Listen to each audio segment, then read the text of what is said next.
the war years influenced my life in a very strong way. We had rationing and we had air raid drills, and my first game that I learned to play was commandos when I was about 5 years or 6 years old. And I was always the first guy that was designated to get shot when we played commandos. So then we had model cars that were not cars but tanks, boats, and model airplanes, war models. And so my toys were all models of war implements. And it wasn't until many years later that I discovered that an airplane flies. I played with airplanes on the ground as if they were a car. You know, I love the shape and the colors of airplanes and always been fascinated by airplanes. And the rationing that was there, I used to go with my parents and they would get their little coupons, little red cardboard circles for butter or meat. And you'd go to the local A&P or to the store with your little ration card. And, it was a very tight-knit neighborhood and lifestyle that you met. The people in the area that I had lived in had all their family members in the service, and they would hang the gold stars and the different stars everybody would hang in the window to represent the family members that were in the service. And everything was geared to war. The first movie I had ever saw was behind Washington School in South Bethlehem during the war years.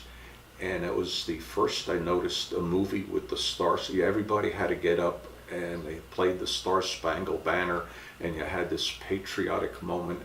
And then they followed in with Tom Mix or Buck Rogers movies. But every Friday or Saturday night behind the school were movie nights during the summer. Mm-hmm. And so no matter where you went to school, they had drives for tin cans and metal drives. And you were encouraged to buy stamps, and you filled the stamp book up and you got a $25 war bond.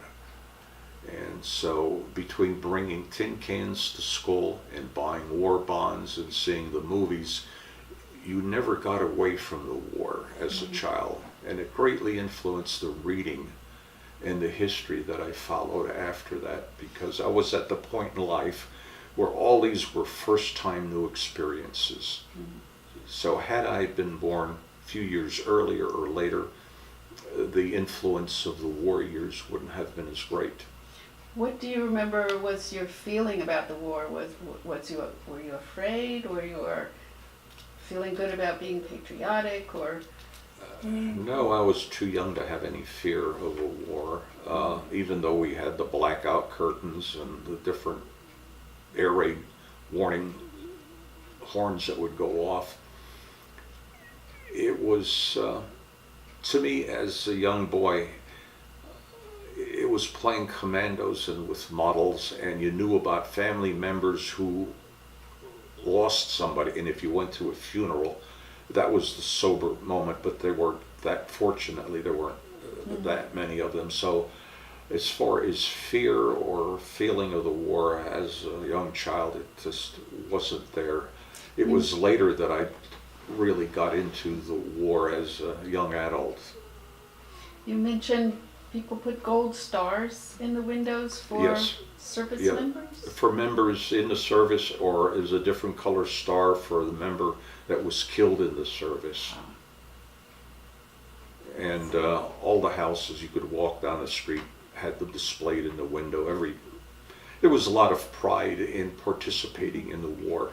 Mm-hmm. Like I say, it was a community thing. I lived in a small community in Bethlehem, and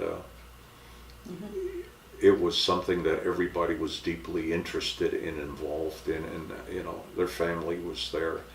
And the only time I would really get to see them when they would come home on leave, they would have a party, and all the kids and family members would be there to celebrate this sailor or soldier being home for a few days before going off. And that was the positive experience I had, was the joy and the feeling of community when somebody came home alive and they could all celebrate. this person